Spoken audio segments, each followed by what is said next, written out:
We will now be looking at 5 different problems where you'll be solving an equation using quadratic formula and then looking at our answers and trying to understand them as complex numbers.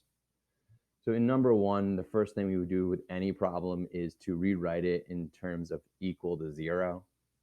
So we can tell what our A, B, and C values are going to be. So we have 2x squared minus 6x plus 5 equal to 0. And then we would put our A, B, and C values into quadratic formula. So we have x is equal to the negative 6 plus or minus the square root of b squared minus 4ac.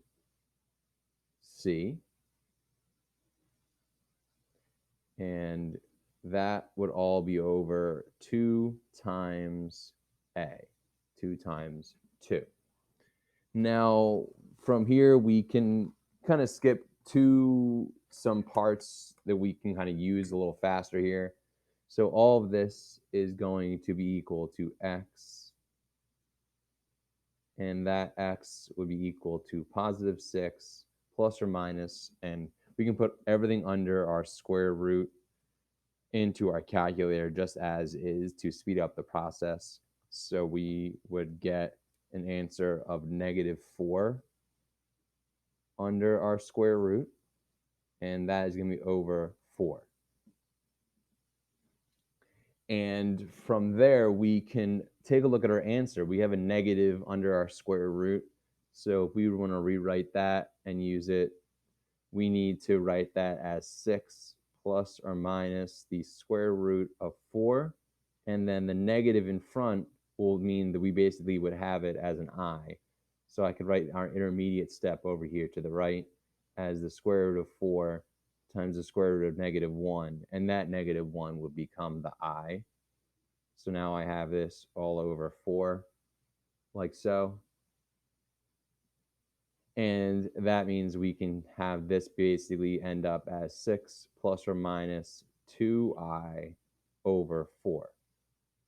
Now that's definitely a complex number because we have real and imaginary parts to it, but we can also simplify because 6, 2, and 4 are all divisible by 2.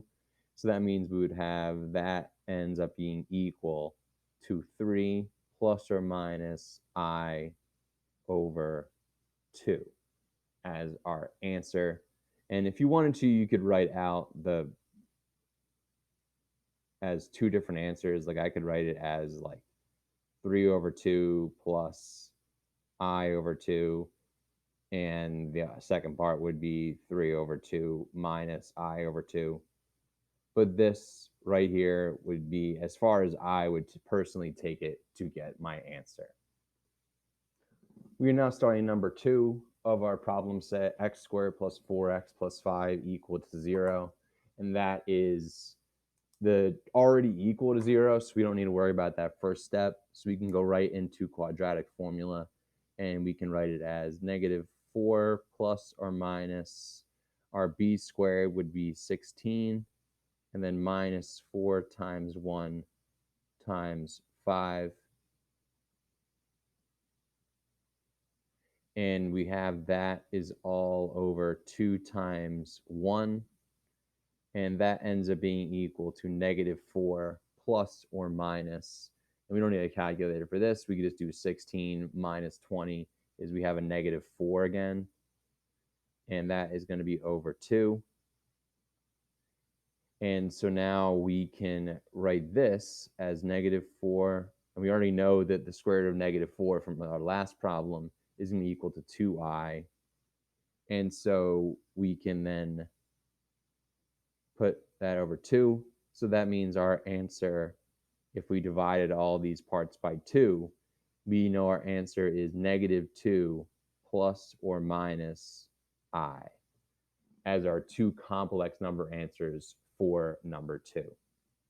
Number 3 is x squared minus 3x plus 10 equal to 0. So we don't need to set it equal to 0 first, and we can set up quadratic formula to start off with. So we have negative negative 3 plus or minus the square root of our b squared, which would be 9, minus 4 times 1 times 10. And that is going to be all over 2 times 1. And meaning that we get 3 plus or minus, and if we look at our square root, we have 9 minus 40. So 9 minus 40 is equal to negative 31 under our square root over 2. And that is going to be basically the same thing as we can kind of just move that square root of 31 and times negative 1 over 2. So this one's going to be a little bit easier as an end result because we can now come down here and write it as 3 plus or minus the square root of 31i over 2. And square root of 31, we know is a prime number, so there's nothing I can do to simplify that square root. And we don't need to worry about doing anything extra. And we have gotten our answer for number 3. Number 4 is going to be a little bit more of a challenge, and then we have to set it up equal to 0 first. So the first thing I would do is rewrite my equation as a plus 5 on with everything else equal to 0, like so. And now we can go into quadratic formula. So we can write it as x is equal to negative b plus or minus the square root of b squared, which is 36, minus 4 times 8 times 5. And all of that will be over 2 times our a, which is 8.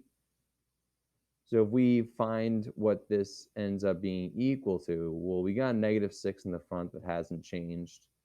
And we have 16 on the bottom that we'll use later. But 36 minus 4 times 8 times 5 was something we would want to use a calculator for. And if we type that into our calculator, we get the square root of negative 124. And that is a problem that we're going to want to simplify using our method from earlier to get to our final answer. So the first thing I'd want to do is write it as the square root by itself with an I next to it, like the square root of 124 I over 16. Now on the side of our page, we'll do our square root simplification. We're going to do the square root of 124. So we want to break this up as quickly as we can, but it doesn't need to be necessarily something that will be hard to do here, because we can kind of do 4 going into that times 31 will be 124. Break up the 4 into 2 and 2. And so now we have a pair of 2's and a 31 by itself, meaning that 2 root 31 would be the simplified answer of that. That means that we can rewrite our work here as negative 6 plus or minus 2 root 31 I over 16. Now, each of these, the 6, the 2, the 16 are divisible by 2. So I can divide this and divide the 2 to get 1, divide the 16 to get 8. And that means that our answer for number 4 is a complex number again, and it ends up being negative 3 plus or minus the square root of 31i being over 8. And that would be our complex number answer for number 4. Number 5 in front of us now is going to be our last equation of this video. And we will start by making it equal to 0, which would give us 10x squared minus x plus 9 equals 0. And then use the quadratic formula. So we have a negative 1 square root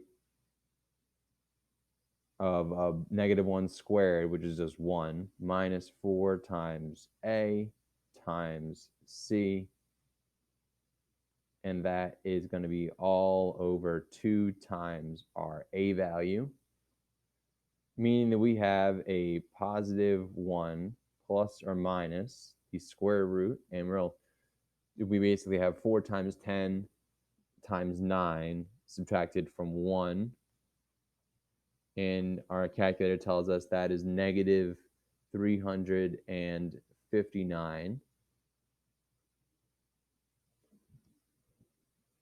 And that is going to be a number that's going to be a prime number.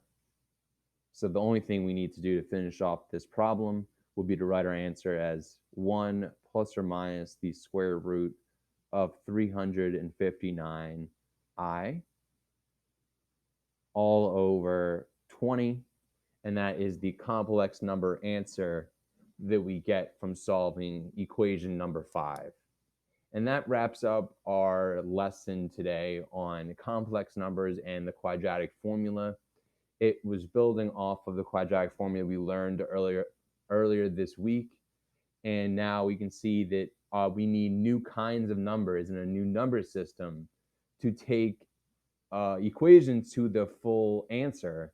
It was when you get negatives under your square root, when you represent those with some kind of mathematical way, and that's what we've accomplished here by using imaginary numbers and finding complex answers that are complex roots to these types of quadratic equations. Thank you for watching.